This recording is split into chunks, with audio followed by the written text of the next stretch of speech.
Alright, how you doing? Terrence Popp here with another episode of Live from the Lair! Alright, for everyone out there, I started Popp's Preppers. I put out a newsletter every 4 to 6 weeks, and the way the newsletter works is I keep adding on to the old one and sending it out. So if you miss one, or if you miss the ones before this, if you get on the list, when you get the next one, it'll all be caught up. Now, one of the main goals for Popp's Preppers is, my gut is telling me some crazy shit is going to ensue in the near future. My part in that is probably to be nothing more than somebody behind the camera or interviewing a couple people here or there. But my expertise can help you to recognize when things are going south, or when the situation is unrecoverable, or when you simply just need to beat feet and get the hell out of Dodge. Because when shit hits the fan, you need to put together a plan to get you and your loved ones out of the way. Okay, and then down the road, other plans can be made, but I'm not focusing on that right now. I'm focusing on you. Now, I got a lot of questions from the individuals who get my newsletter, and they want me to go into more detail in regards to equipment and stuff that's useful. Now, I'm not a top-of-the-line kind of guy, meaning I don't buy the most expensive shit. I grew up poor. My mother was on welfare until basically 7th grade. I started working at 13. Went in the Army at 17. I have been poor. So when I look at equipment, I look for usefulness. Does it work? What it costs? And is it worth it to you?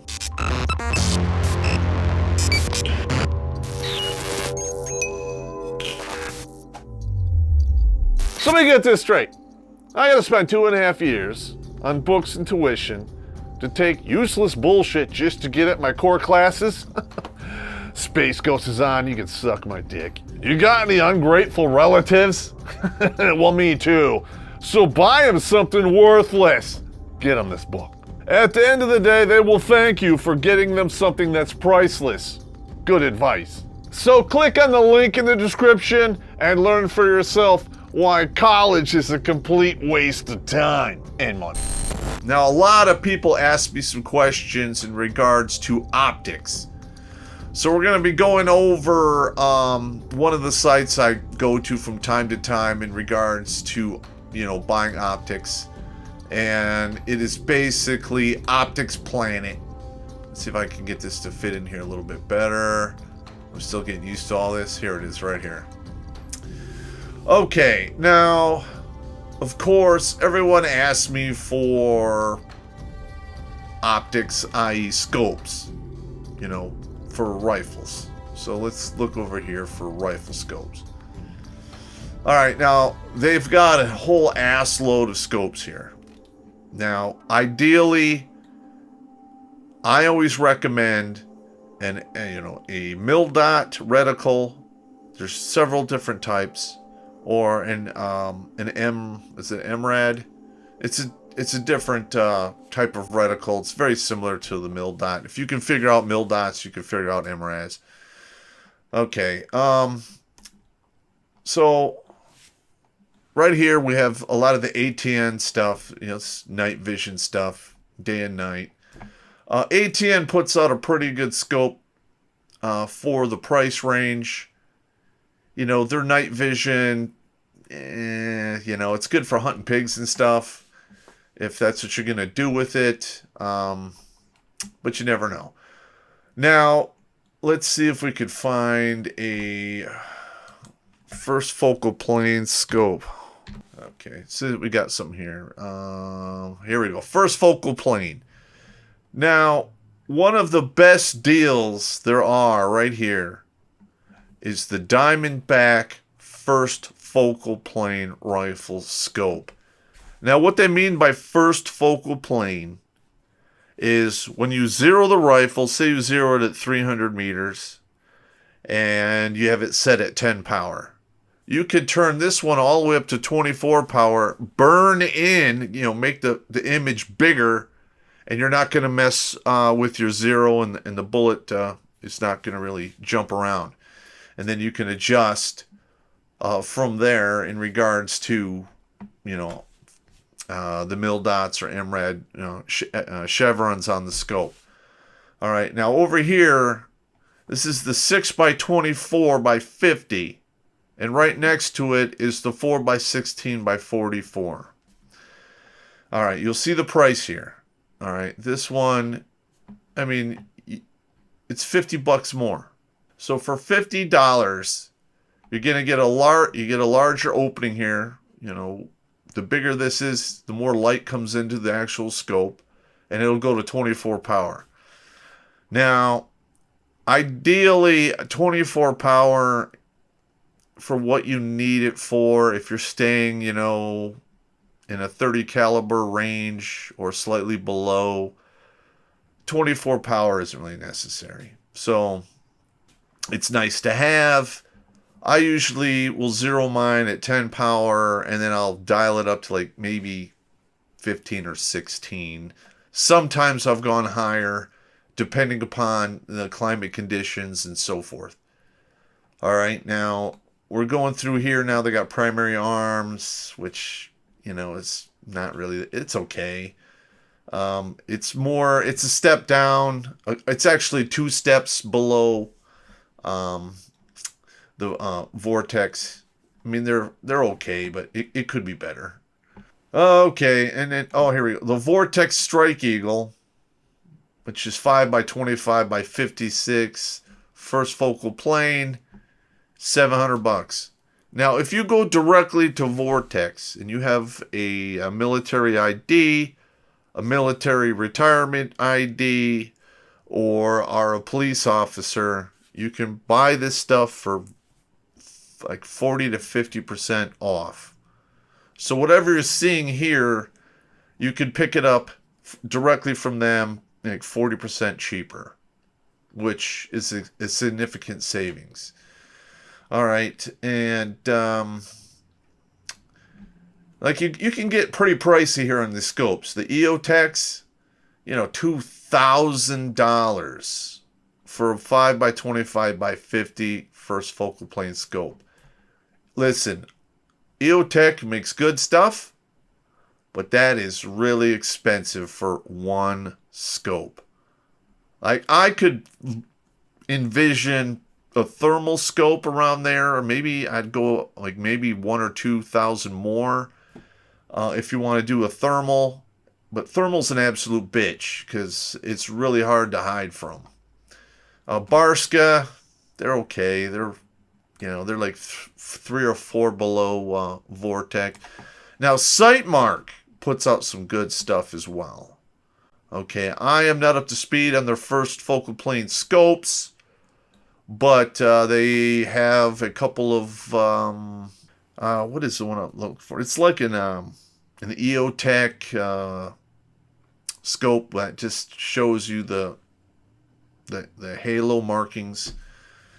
And that, I think it's the Greyhound. That's like $189, $250. It's not bad, but it is what it is. So this is my recommendation when it comes to first focal plane scopes to put on rifles and things you want to hunt with, because it might get to that point where every bullet counts, and misses means somebody doesn't eat. Thermal imaging. Here we go. All right, now when you're looking at a thermal imager scope, you got to be careful here. You pretty much want one that's going to mount to your rifle. Will give you the ability to engage targets out to 500 meters. Because some of these are thermal, but after 150, 250 meters, they pretty much go to shit. So you got to be careful here. All right, so here they have this 4x8 thermal rifle scope made by ATN. Okay, let's click on this one. All right, now when you look at this, let's see, they're going through a lot of the other scopes in the category, but ideally you're looking for something. I'm trying to see if they have it here on this one here. 4x8 thermal riflescape scope, developed by A10.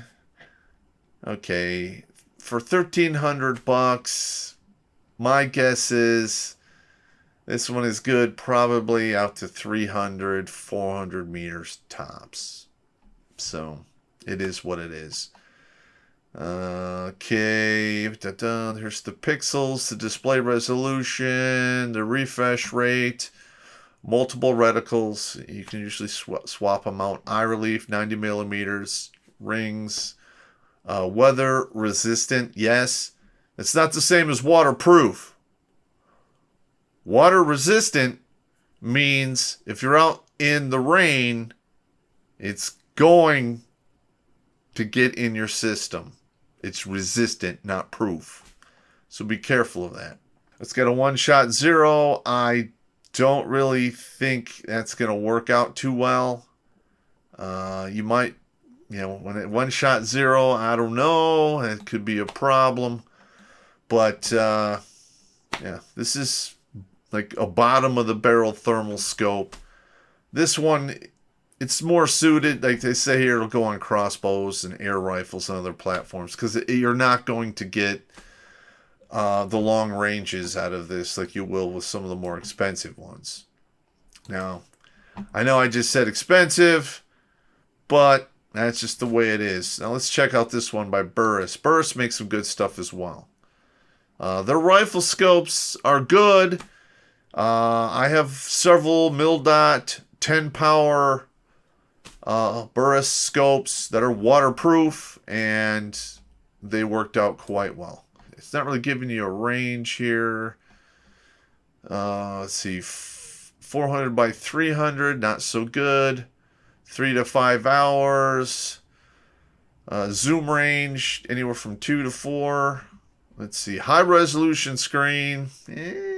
Multiple thermal options, hot track, multiple reticles. They all have this because they're all programmable. 7 color palettes, 10 reticle options, hot track, manual and auto NUC. I don't know what that is. Adjustable contrast and brightness. Okay, so that's your thermal scope. Now these prices are coming down.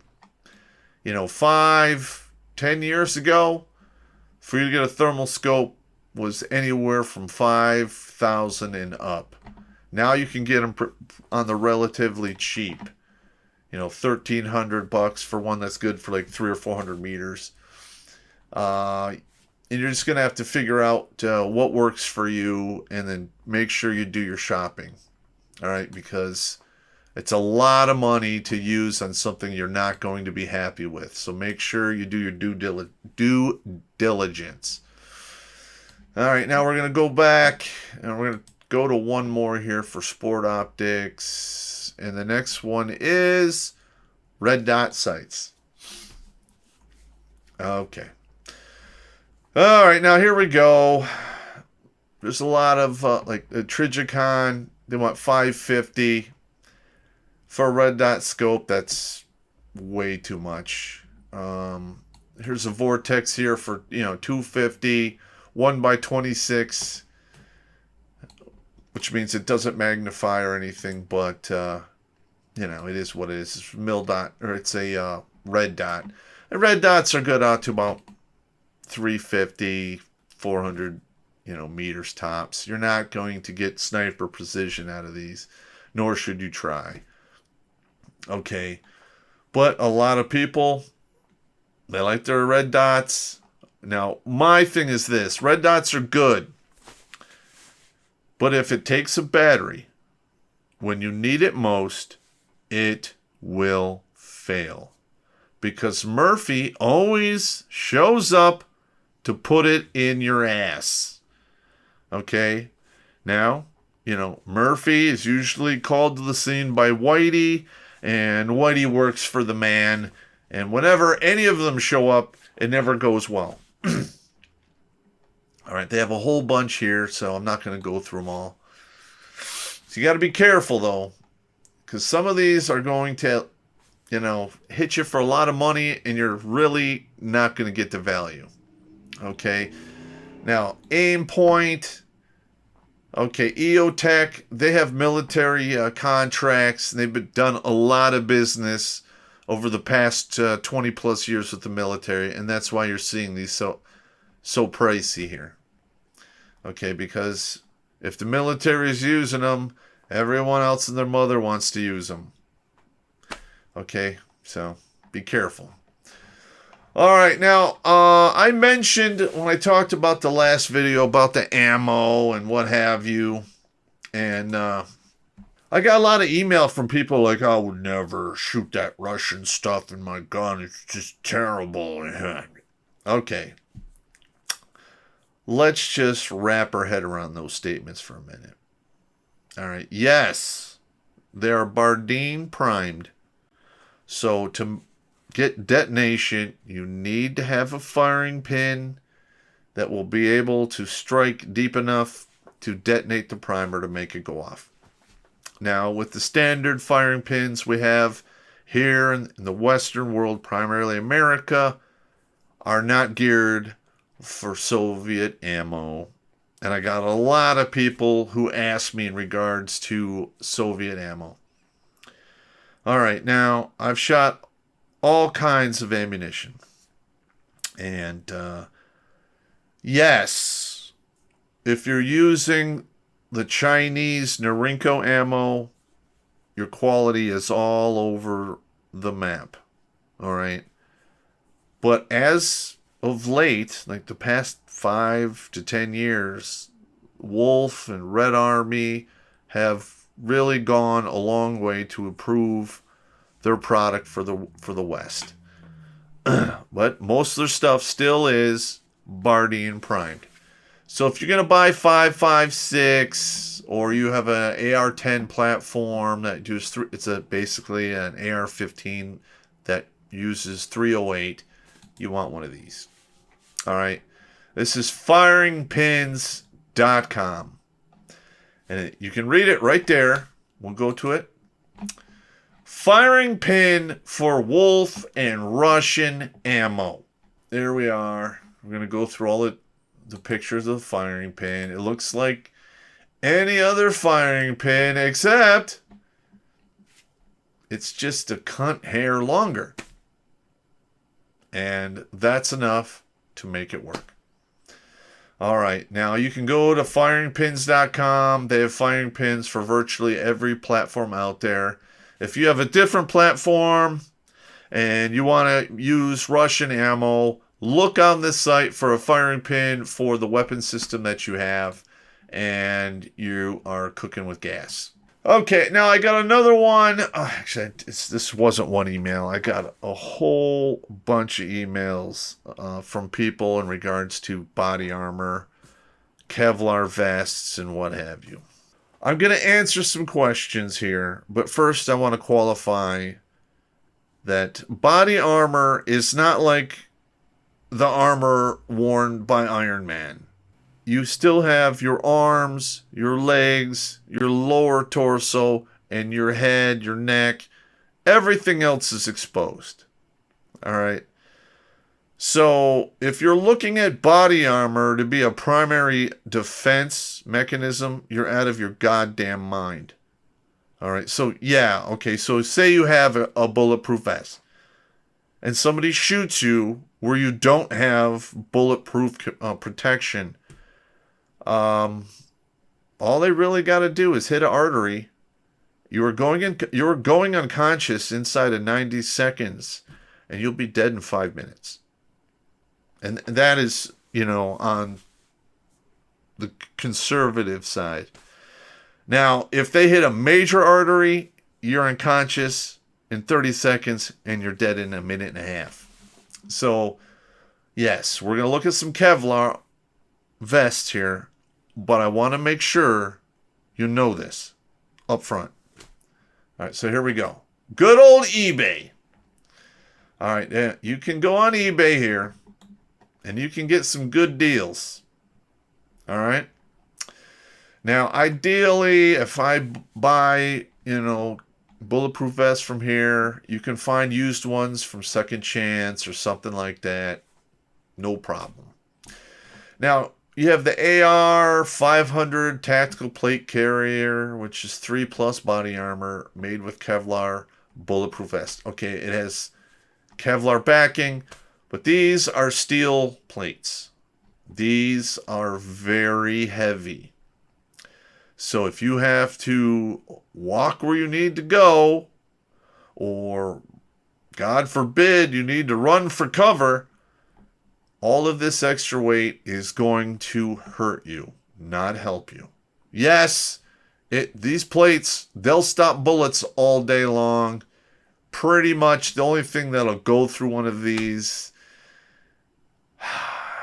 I would say high velocity 338 Lapua maybe. I know a 50 will go through it. 416 probably will do about the same as a Lapua. But the weight kills you. When you fall in the water, you're done. All right. So you see what we're looking at here. The vests themselves, $188 here. Let's see if we have anything. This is a chick one. If you're a chick, you need a vest. There you go. I'm trying to find one that will jump out at you here. Made with Kevlar. Okay. That one, this is an old one here. Concealable vest. U.S. Armor's a good company. $300 pre-owned. That's a little on the high side for me. This one here is extra small, but this is a military model. If you're going to buy military model Kevlar armor, okay, chances are it's pretty good. You just got to make sure you do a good visual inspection. Otherwise, you might buy something that's too tore up to be useful. Here's one here, 415. Okay, let's see. A lot of these, you see how they have the release catches here. You might want to stay away from buying all black because people might think you're a SWAT team guy or something. Now, ideally, you should wear a vest that no one sees that you have a vest on. That way, if you come across against somebody who knows what they're doing, if they know what they're doing and they see you're wearing a vest, they're just going to shoot you where you don't have a vest. Okay, I went through that training myself quite a few times, and it becomes second nature, and most military grunts and Marine grunts know how to do that and have been trained to do it. Alright, let's see what we got here. Alright, this is pretty much what you're going to see here.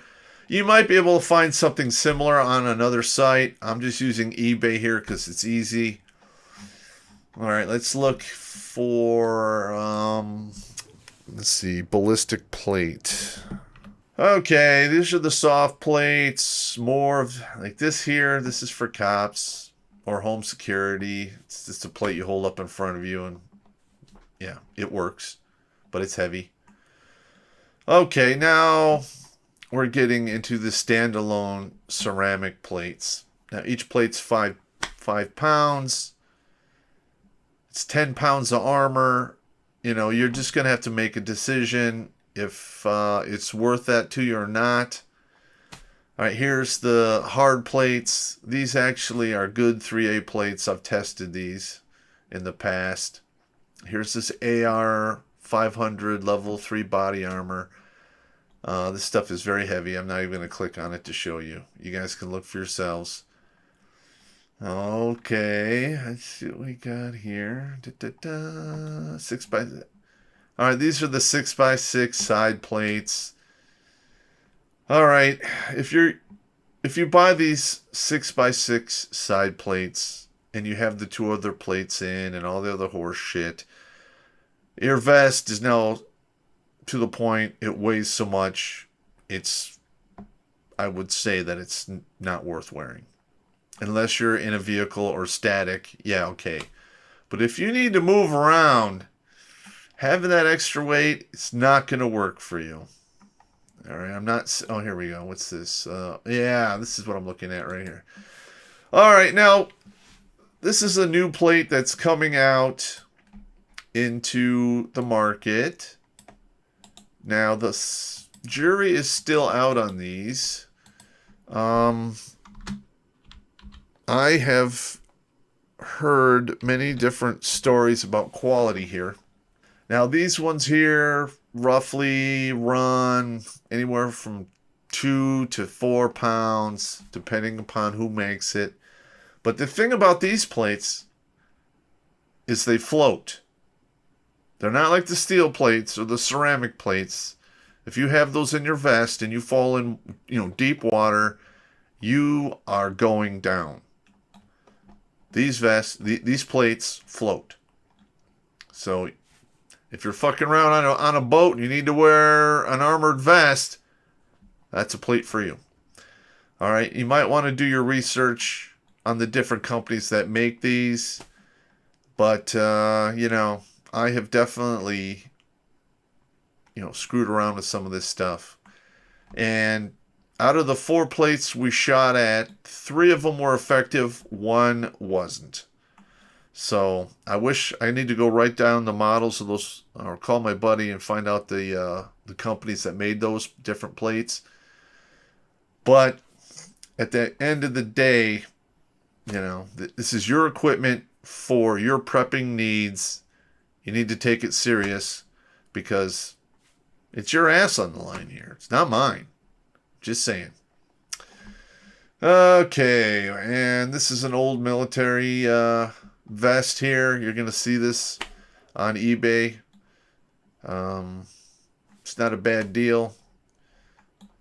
But these are all the different plates you can get here. Now, back when the Iraq conflict and Afghanistan was still going strong, you can actually get on here and buy this stuff a lot cheaper. But the prices are going up because you're going to see the supply shrink. And that's just how economics works. All right, so if you guys have any more questions of me in regards to, any materials you're looking at, and I can help you, just send them to me in the email, redonkulous12@gmail.com, and I'll try to answer them for you in future videos.